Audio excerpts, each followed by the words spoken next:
WCNC in Charlotte, joined by our sports anchor Ashley Stroline. From Phoenix, News 12, KPNX, we've got Chierstin, Susel, and Cam Cox. Everybody, thanks for joining us. So you're 3 hours behind in Phoenix. I just got to make sure when Stro goes out there, she knows what time to file her stuff. 3 hours. You want me to call you out because you said it was only 2 hours? I did. That was my bad. Doesn't it change? I missed all my deadlines. Doesn't It does change. Okay, It does see? change. All right. Yeah, 3 hours. So we've got a great matchup. I don't know how this thing isn't in prime time. 0-1-1 Arizona hosting 0-2 Carolina. Guys in Phoenix, just give me your brief thoughts on what the vibe is down there in that Cardinals locker room. I'd assume pretty good with a promising young player like Kyler Murray.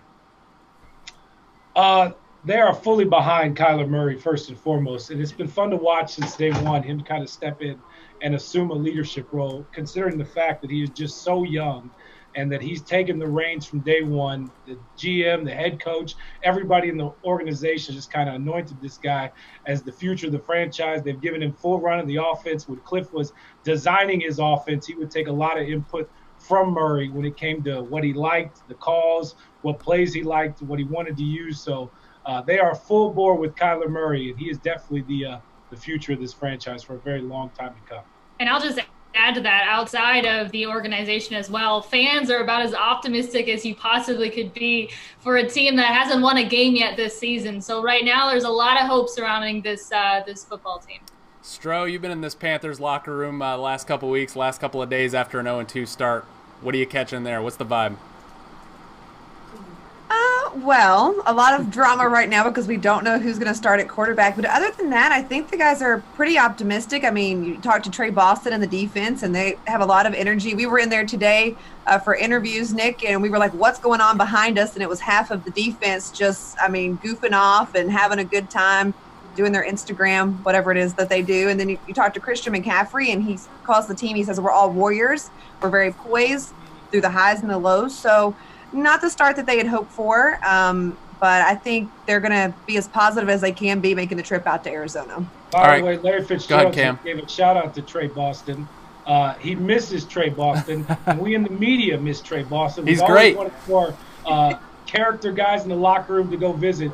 If you get a chance to ask him, see if he's brought trash can basketball to the locker room. Every time we interviewed Larry last year, Trey Boston was in the background playing trash can basketball with the other guys. So we definitely miss hearing that in the background while Larry's talking weekly.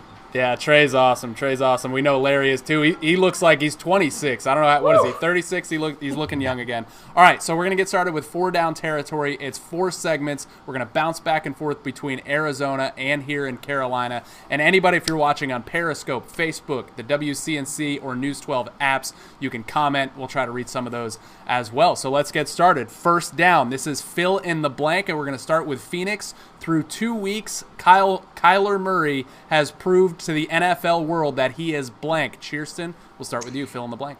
He has proved that he is an NFL caliber quarterback. There has been a lot of speculation since the day he was drafted as to whether or not he even belonged in the league, and I think he's finally put that narrative to rest. But as far as what sort of quarterback he's going to become, that's yet to be seen. He's proved that he can be an impressive passer, but as somebody who is highly touted as a dual threat quarterback, he's only rushed the ball 6 times in 2 games, 3 times last week for just 4 yards. So I think in terms of, he's proved that that he belongs here, but as far as what he's going to become, that's yet to be seen. Cam? Yeah, I 100% agree with Chierstin. He has definitely proven he's an NFL quarterback, a solid NFL quarterback early on in his career. We haven't seen that run threat. The Cardinals really haven't opened that up yet. And that's really because they trust him in the pocket. They trust him to get the ball out on time. They trust him to find receivers. He will tell you, first and foremost, he is a pocket passer. And Cliff Kingsbury will tell you, first and foremost, they want Murray in the pocket to be able to throw the football. That first game against Detroit, even though they batted down 5 balls at the line of scrimmage, come that second half, Detroit thought they could do that the rest of the game. And so they stopped rushing him. And when Murray had time in the pocket, he delivered. And that just shows you his skills back there. Despite him being his height, it's not much to look over. Yes, he's not very tall, but he can find guys open down the field. So he showed you so far that he can be and will be a quarterback in this league. As far as what he will become, how great he'll be, that's still to be determined. But he can make every NFL throw from every angle, from every side of the field. That's what we've seen so far from Kyler Murray. All right, strong start down there in Arizona. We're going to come back here to Charlotte, North Carolina. Obviously, Cam Newton has not practiced all week. He's got a sore foot, perhaps a re-aggravation of what he did in the preseason. He's had shoulder issues. He can't seem to hit anything, and he's not running. You talk about Kyler Murray not running. Cam has only run 5 times for negative 2 yards. Looks like Kyle Allen, Arizona native, is going to start at the Cardinals this weekend. But in terms of Cam Newton, Ashley, fill in the blank. Cam will miss blank weeks of the season. All right, I'm going to keep it short and sweet here. I'm going to say 2, at least for now, but 2 at this moment. Of course, he told us he hates being hurt, so no need to rush back from this. But depending on who you talk to, depends on how serious this issue is that he's dealing with right now. So I'm going to say he's pushing really hard to recover as soon as possible and get back out on the field. I mean, we technically don't even know if he is ruled out for this Sunday. So I'm going to say 2 weeks without Cam Newton. All right. I think a lot of people externally on the national outlets are saying Cam is done. He's going to go the Andrew Luck route. He's going to sit out the rest of the season or retire. And I get why people would make that connection. He just mentally seems worn out by these injuries. He has said as much. He said it a couple weeks ago, and we didn't even think he was injured then. But I also know from covering Cam here in Carolina, the guy's one of the best competitors I've ever watched. We know he wants to be back out on that football field. I'm going to cheat a little bit. I went 1 to 2 weeks of the season, and I think it depends. If the Panthers lose at Arizona this weekend with Kyle Allen as the starter, which is a somewhat likely scenario, right? He doesn't have a lot of experience. Cardinals are good at home. I think they've sold out every game since they moved into that stadium. It's going to be a tough game. If the Panthers lose that game, I think Cam Newton comes back the following week and plays at Houston against Deshaun Watson. Those two guys are kind of have a little bit of a frenemy situation going on. Deshaun has always looked up to Cam. Cam loves Deshaun. So I think if the Panthers lose this week at Arizona, Cam comes back for that game. Maybe it is too soon, but they're going to have to salvage something at that point. I think if Kyle Allen can stave things off against Arizona, pick up a W, which is also possible if they play a complete game and shut down Kyler Murray, then I think Cam does wait another week, lets Kyle Allen try to win another game on the road, and is back against Jacksonville at home the following week. Can I ask you a quick question? Yes, sir. Go for it, Cam. What was up with Ron Rivera today? I was going to ask to say, were you guys one of the 10 reporters who Ashley asked? ticked him off. Ashley ticked him off. I mean, Ron seems to always have a good rapport with the media. Always seems to have that. Today just seemed like he knew something that he really, at least that's the way I took it. It sounded like he knew something he didn't want to say, and he just didn't want to talk about it whatsoever. And that is Ron Rivera to a T. He's like George Washington. He can't tell a lie. That's why he talks to the medical staff after he talks to us. And when Ron knows something and doesn't want to say it, you can tell it's written all over his face. Yeah. And I just think, he kind of felt nitpicked a little bit with all the Cam questions. This was, as you guys know, they're available 3 days a week ahead of a game. And every press conference has been dominated by Cam questions. I get why he walked out. I also get why those questions were coming in droves. Yeah, I'm not mad at Coach for it. I mean, it's been Cam 24/7. Great I get soundbite. Cam 24/7, but at the same time, literally says, "Hey, can we anything about Arizona?" and right back to Cam. So I might have walked out too. All right, let's continue. Ashley, stay seated right where you are because we're continuing here with first down. We're going back to Phoenix. This is fill in the blank. We'll start with Cam. Cliff Kingsbury's offense is blank. Cliff Kingsbury's offense is different. It's different than anything most people have seen in the NFL because it is simple. It is one of the more simpler offenses in the NFL. We've all heard clips of old coaches. For example, I was just listening to clips of John Gruden mic'd up. His play calls are about 20 words long.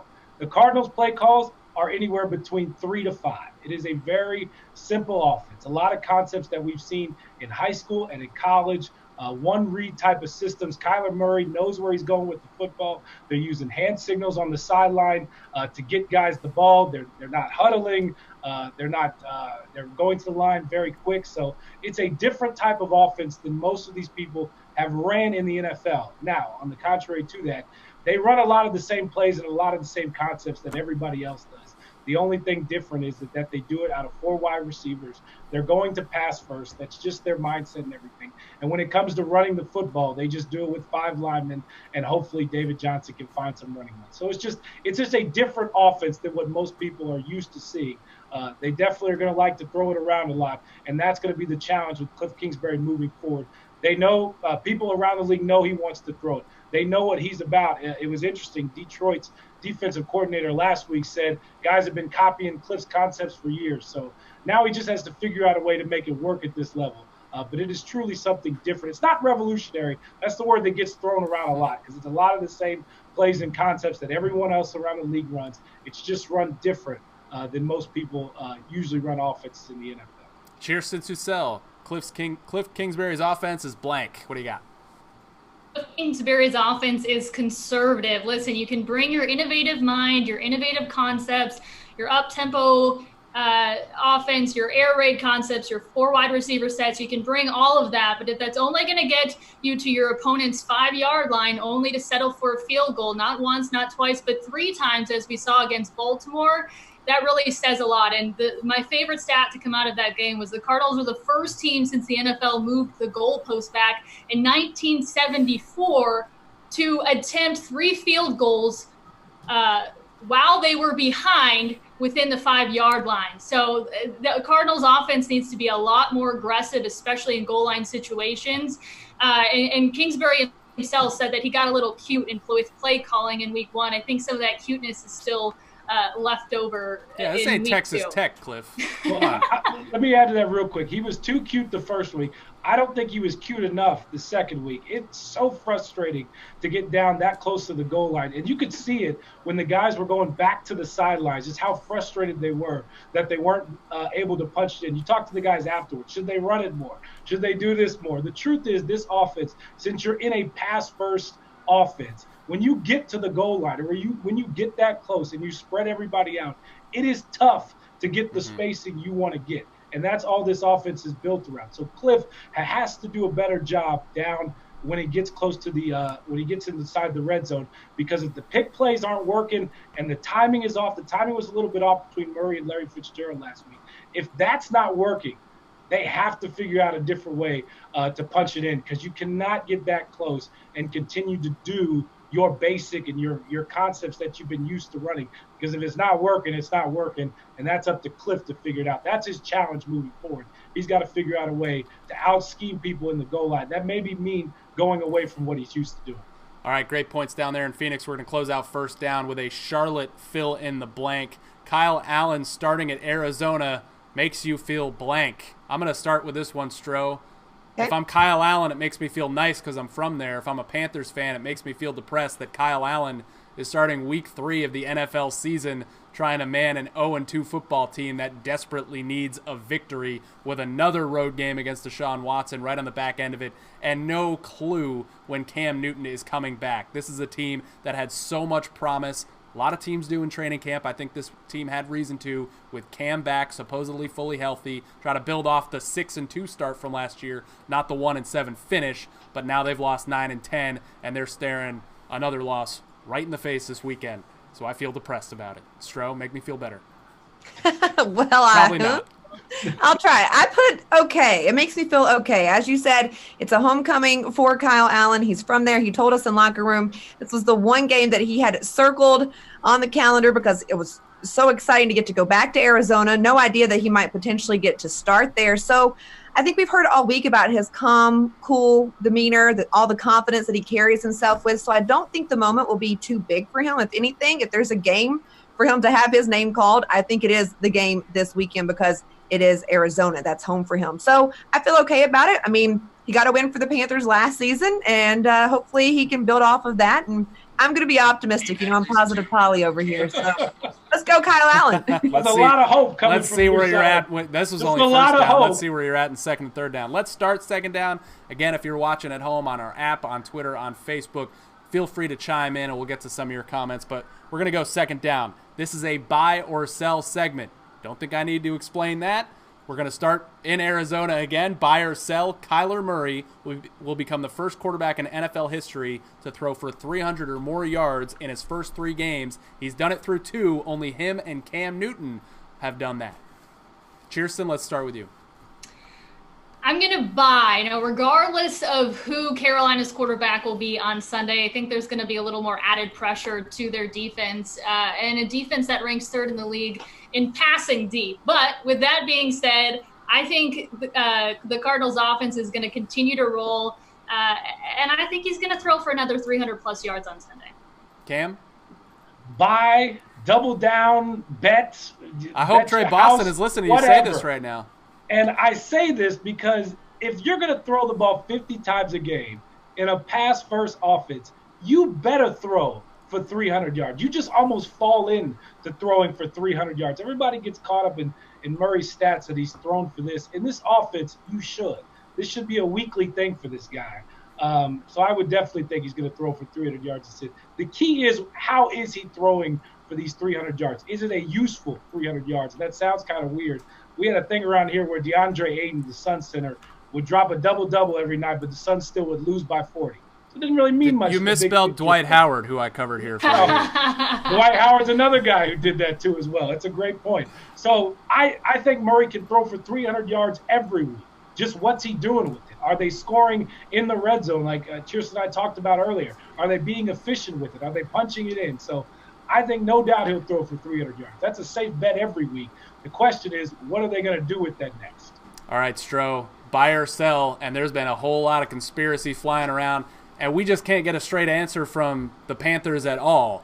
Buy or sell, Cam Newton is not hurt. Question mark, question mark, question mark. After today, I'm really confused. We talked with offensive coordinator Norv Turner, and he said Cam didn't have an injury. He said, a sore foot. People have sore knees. People have sore shoulders. But he specifically said it was not an injury. I kind of looked at you, Nick, and was like, wait, what? Not an injury? Okay, well, that's what we've been hearing. Meanwhile, we saw Cam in locker room with a boot on his left foot. So can I put this on layaway? Like, I'm not really buying or selling, just putting it on layaway for right now. You're going to finance this one? Okay. I'm going to wait it out. I'm going to sell that Cam is not hurt. Sore is hurt when you're a quarterback and you got a bum foot that dates back about a month. Hurt is coming off a shoulder surgery at your 2nd in 3 years and you don't know where the ball is going, and now you've compounded that with the foot. And regardless of the physical hurt, there's clearly a mental hurt with Cam Newton. He's admitted such in the past. He told us 2 weeks ago he's tired of being hurt. We were all like, we didn't think you were hurt. We thought that was done. Clearly it wasn't. I think right now with this injury, this is one of those deals where the player is kind of dictating how this goes. Cam Newton is dictating his rehab. He is dictating when he gets back on the practice field. He is dictating when he thinks it's time for him to come out, get behind an offensive line that has just been terrible the last 2 weeks, especially last week. You had guys trying to block by boxing out like it was a basketball game. I think Cam is in control of when he comes back, and he's not going to come back until he is physically and mentally ready to return to the football field. Second buy or sell for Phoenix. Buy or sell, Kyler Murray will be among the NFL leaders in rushing as a quarterback. He's not really close yet. He doesn't have, 6 attempts so far, Chierstin? Yeah, I'm definitely going to say pass on that. Now, he has the potential in terms of his skill set to be among the NFL leaders in rushing, but I have seen nothing that indicates that he's on that trajectory. Again, you mentioned the 6 rushing attempts and just 4 yards rushing last week, so I'm going to pass on that one. Cam? Yeah, they don't want him running around kind of like Lamar Jackson did all of last week. Now, if he can, and if there's open lanes to run in, sure, take off and go. But as far as the league leaders, probably outside the top. I wouldn't put him in the top 3, but I definitely think he could probably crack the top 5. Depending on if this offensive line can hold up all year long. what he has to do. He definitely can make plays with his legs. We just haven't seen it yet. So league leaders, I would put him in the top 3. But I think before it's said and done, rushing among quarterbacks, I think he could flame to the top 5. He's going to have to average more than a couple of yards per game, though, to get there, Cam. Yeah, man.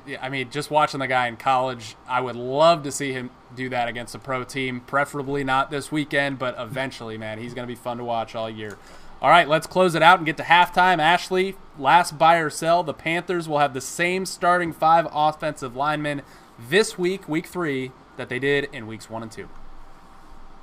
I'm going to have to sell that one because something's got to give here. Of course, in the last game, Cam was pressured all game long. He was sacked multiple times. So regardless of if it's Cam or it's Kyle Allen, they have to find a way to protect their quarterback. So we tried to talk to this man today. I'm going to say, Greg Little, it is your time to come in and see what you can do as part of that O-line. All right, I am also going to sell this one. I think that, maybe they start with the same starting 5 with Darrell Williams at left tackle. That's really what we're getting at here.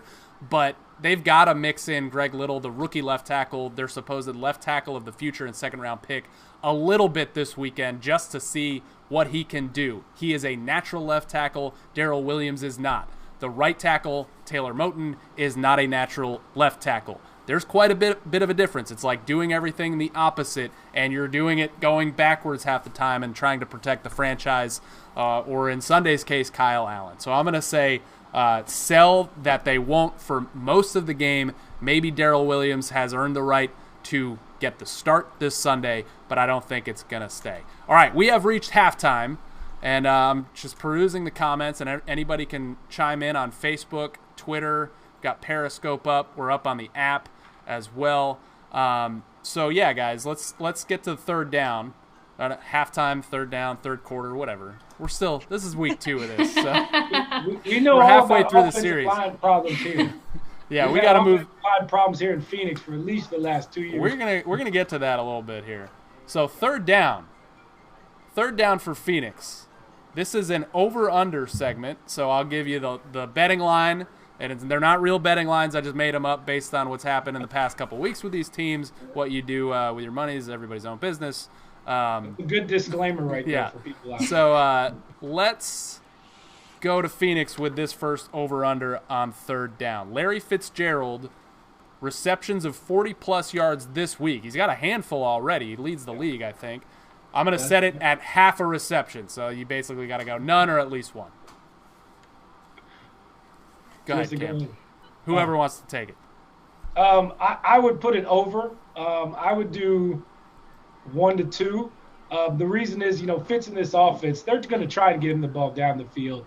He hasn't been utilized that way in a long time, but it is very clear that this guy can still go. And when he's catching the ball down the field, this offense just kind of opens up. It opens up everything else that they're trying to do underneath. It gives Christian Kirk some more lanes to run in and figure out some more space for him. So they're definitely going to try and get Larry the ball down the field. I think Cliff Kingsbury's made that kind of a point of emphasis since he got here. You could see it in the first game. You could see it in the second game. Now, while this offense is built around some of these slot guys when Larry's playing the position he's playing right now, they're going to catch the ball down the field. I think Cliff is making it even a more point to get Larry the ball down the field. So that's a little different. I would go 1 to 2.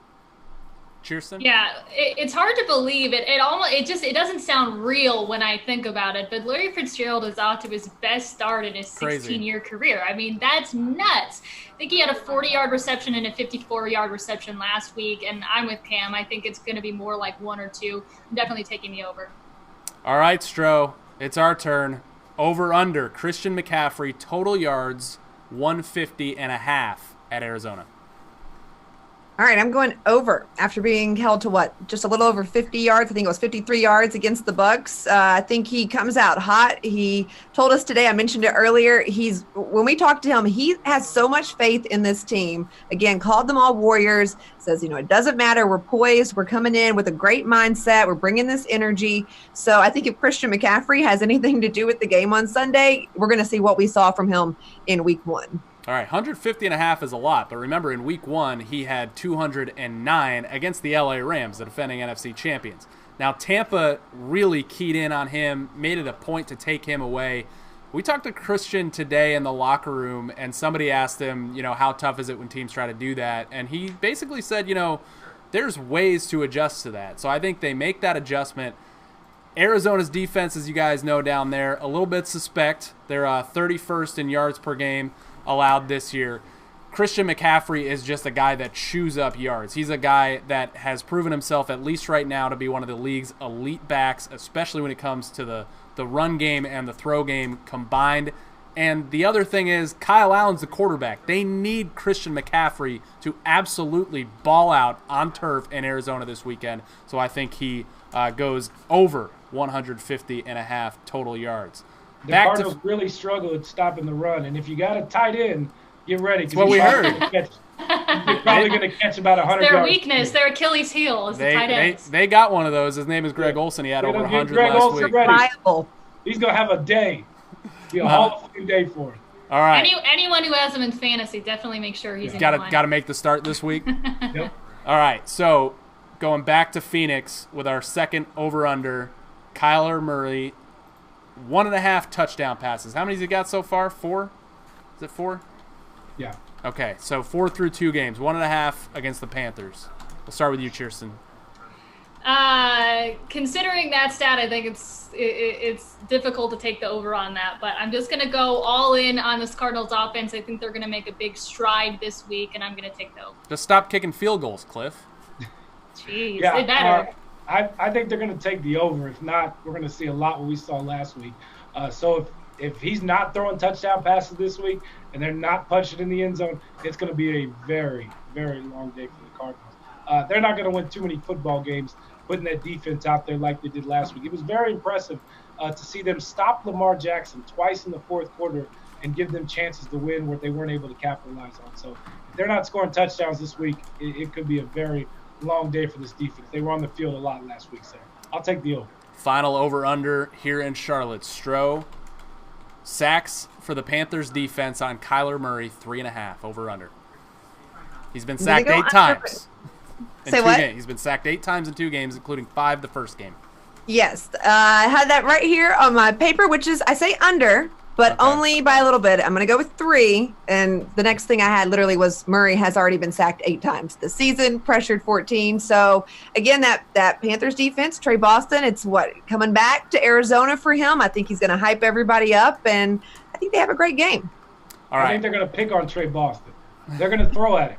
Because Trey Boston at times struggled to cover some guys when he was here in Arizona. So I think they're going to go at him. I think going to test him, so we'll see who comes out on top there. The top can certainly be taken off the Panthers secondary. We've seen that. And Trey does say he needs to keep it in front of him. We'll see how that matchup goes. I'm going to say the Panthers are over the 3.5 sacks. I think this is a defense that knows with Kyle Allen starting at quarterback, it needs to play absolutely lights out. This defense has not been terrible this season. They held the Bucs to 20 points. Normally, that's probably enough to win or at least be in control of the game, and it wasn't. They haven't had the sacks and the takeaway numbers that they have needed so far, but this is a defensive line that's basically been right there a couple of times. KK Short in the middle, he's been banged up. That's going to be big if he can't make it. But Brian Burns, Mario Addison, Luke Kuechly, I think these guys are going to get after Kyler Murray, and they better because he's going to beat them if they don't. And that offensive line, like you guys mentioned, is struggling to protect. So I'm going to say they have 4 sacks in this game. All right, it's time for 4th down. And this is simple. Who needs this victory more? The 0-1-1 potential packed Arizona Cardinals or the 0-2 camless, depressed, right on the brink Carolina Panthers? Is it that bad, Nick? It's not good. It's not good. I'm surprised we could even, keep the lights on in this place right now. It's pretty dire. Stroh, who needs it more? Oh, it's got to be the Panthers. Pretty much everything you just said. I mean, look, just covering the team today, my shirt. This is how my day ended. Together. So if we don't get a win, I feel like what's going to happen with the organization. We're just ripping apart at the seams over here. So they just need something to give them some life, especially if Cam is going to be out for a while. Can you give us a quick story on what happened to you? I wish I knew. I looked at Nick and I said, was I on the air like this today? No idea. No idea. Times are tough. What it's like over here in Carolina. It's I thought times. we were struggling here in Phoenix, man. No, you've got people have a long leash in Phoenix right now. Kyler's got the long leash. Cliff Kingsbury, man, he's got at least a year. Well, I don't know. They fired Charlotte native Steve Wilkes after a year. Yeah. So, but I'm gonna say Carolina needs this win more, 100%. They're 0-2 to start what should have been a playoff/deep playoff run season with a healthy quarterback. They didn't come into the season with any sort of backup quarterback to speak of, except for Arizona native Kyle Allen. Everybody's excited he's starting in his home state. So there was no solid plan there. We've got an owner that's been here a year and gave this trio of Rivera, GM Marty Herney, quarterback Cam Newton this year to kind of see how things play out. Not playing out so well so far, and they go on the road to face Deshaun Watson the following week. Starting 0-3, not going to be good for this team. I don't know what the percentage of making the playoffs is there, but it's only 12% as it is. I think only a couple teams have done it since the Super Bowl era. So Carolina needs this one more. Cam? Yeah, I 100% agree with you. You know, there were a lot of, at least nationally, you read about it, that there were a lot of expectations for the Panthers with Cam coming back. So I think the Panthers needed more.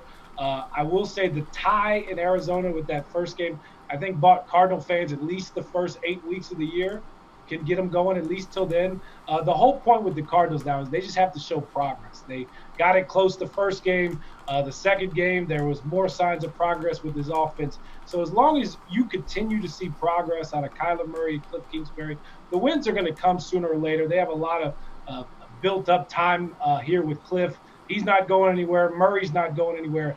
I don't think there's much pressure on him. I think there's a ton of pressure on Carolina to perform. So the Cardinals have time to figure this whole thing out. It would be nice for them to get their first win. But what you've seen so far from these guys, you know Murray's not going anywhere. You know Cliff's offense can work in the NFL. You just want to see them get better and better as they go on. So I think there's more pressure on the Cardinals or on the Panthers. I did ask some of the guys in the locker room if they thought that the Panthers were going to come in here desperate. And, you know, they give you the cliche answer, but everybody just wants to win.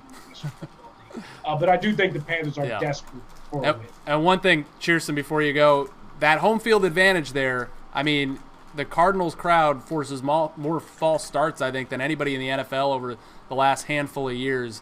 And I didn't even think of that. Your point was this team hasn't gotten a win yet under this new Cliff and Kyler regime. It'd be a perfect time to do it for them. So they definitely need it in some type of way. I don't know about as much as the Panthers. Chierstin? Yeah, I mean, I'd have to agree with you guys, but, you know, Nick, you mentioned the long leash, and Cam, you mentioned the cushion sort of until, you know, week 8 or so. But I think if you were to ask the fan base, I'm not really sure that they would agree, just because there were such high expectations on this new-look Cardinals team heading into the season.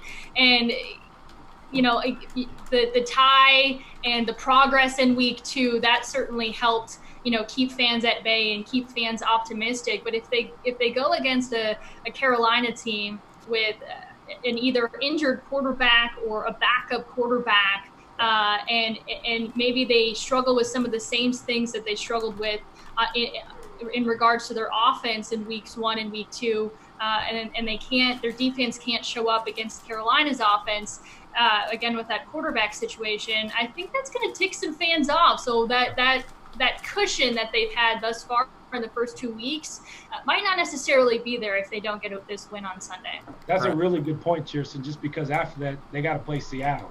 And Seattle's always tough. Now you're talking about being winless, then you got to go to Cincy. So that's a really good point. They struggle against Carolina. There's no panic button. No one's reaching for anything like that. But I could definitely see some very frustrated fans if the Cardinals struggle in this game, considering the progress that they had. I do believe this is one that they definitely should win, and that it's time to get that first win. If they don't, I could definitely see maybe my week 8 cushion getting pushed down sooner rather than later. All right, guys, we got a few Facebook comments I want to get to, and I'm going to throw this one Arizona's way. This is from Mark on the WCNC Facebook page. He said, "What's up, Mark?" He said he might throw for 400 yards. I'm going to just assume he means Kyler Murray and not Kyle Allen. Phoenix, you want to take that one? Say that again, Nick? Phoenix, go ahead and take that one. 400 yards for Kyler? Can he do it? I don't think the Panthers' defense is that bad. They're not. No. I don't think he's going to throw for. If he throws for 400 yards, they win this game by 20. And I might be covering a coaching change. Yeah, we looked this up today, and I don't remember the exact year, but I passed by the Cardinals records guy. He's the guy that knows all this stuff, and you could just ask him. I believe it's been since 2015 when they played Pittsburgh in Pittsburgh against a backup quarterback in Landry Jones. That was the last time a Cardinals quarterback threw for 400 yards. It was Carson Palmer back in 2015 against Pittsburgh, and coincidentally, they were playing a backup quarterback in Landry Jones. So maybe Kyle Allen will bring Kyler Murray, his former backup, some luck. Yeah, Nick, and actually, you might be able to speak to this better than me, but I believe Carolina is only allowed less than 200 receiving yards through the first 2 weeks. So to have Kyler come in and put up 400 against Carolina, I'm not buying that one. Yeah, I think the top can be taken off the secondary once or twice, but for the most part, this team has limited the big play. Mike Evans didn't do a whole lot. He had one chunk play for the Bucs, and those Rams receivers and Goff, they really held them to kind of playing a horizontal passing game rather than vertical. So I agree with you guys there. And we're going to get one more comment, and this is from Carolyn on our Facebook page. And Stro, I'm going to go to you. The question is Cam hurt? He seems to be. I think we agree he's hurt in some way, shape, form. My thing is this national narrative of Cam, well, he's taking himself out, and he's not a good teammate, and he's not willing to risk his body. We've covered this team for a handful of years. You've been here even longer than I have. Is that narrative just way off on this guy? Yeah, I have to disagree. I think Cam is such a competitor. He has such a desire to win. You know as well as I know, he hates losing. I really think it's been until this year that he's embraced the media when he does lose. There's been times when he's like, I don't even care. I'm going to find a reason not to come talk to you guys today because I'm so mad that we lost the game or I didn't perform or whatever it is. So I hate that that's the narrative that's being painted because I just think this is a player that's come out. He's sacrificed his body over the years to make plays. We were talking about this earlier. There's maybe one play that unfortunately happened in a Super Bowl that he's going to be remembered for that he didn't make. But other than that, I think that he has done everything he possibly can to bring wins to this organization. So I don't think that's fair to say, oh, he's not trying or he's not doing it. I just think he's to a point where he's 30 years old. He's tired of being hurt. And, how many years does he have left? Can he even come back from what he's going through to perform? So he wants to be sure before he's put out there taking hits time after time after time. So I don't think that narrative is fair at all. I think that's a valid question, though, just considering Andrew Luck's recent abrupt retirement. People are now considering, and Cam Newton just 1 year older than Andrew Luck. But I think people now are sort of considering more the mental toll that even minor injuries, but sustained minor injuries over years and years and years and having to play through that, the mental toll that it can take on quarterbacks. So I think people are just more hyper aware of that situation right now. Guys, you're around Cam every day. What's his mental state like? What's he like knowing that he had to battle all this injury during camp a little bit? Maybe you guys can give us some perspective on that because we're obviously not around Cam. Cam, that's a great question. Like? I mean, I think when you talk about training camp and when all this happened this week, it reminded me of when he talked in training camp once and he was really tempered about expectations about himself coming off this shoulder surgery. He didn't want anybody to get ahead of themselves in terms of this is going to be 2015 MVP Cam right off the bat.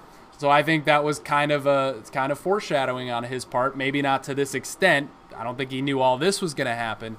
But he's a guy that when he can't play and when these injuries compound and they just keep happening to him, he does get low. Ron Rivera described their conversation after Thursday night's game when Cam came in Friday, and Ron had already said it's not about the foot, and Cam was like, actually, Coach, my foot is bugging me. He was low about it because mentally these things just keep happening to him.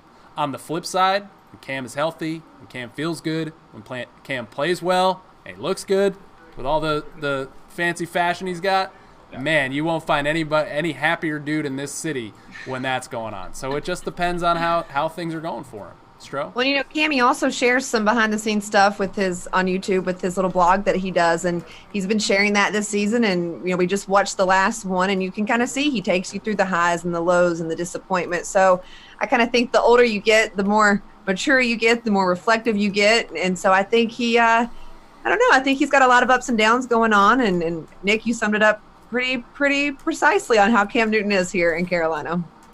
All right, guys, that's going to do it for 4 Down Territory. Thank y'all in Phoenix. Ashley's coming out there Saturday night. Make sure she eats the best food in Phoenix. That's, under per diem anyway. So we just want to make sure we'll take good care of her. We know some spots. There's a Subway down the street. Oh, yeah. All right, guys. Good luck Sunday. Thanks for joining us. Guys, thank you. Appreciate it. James.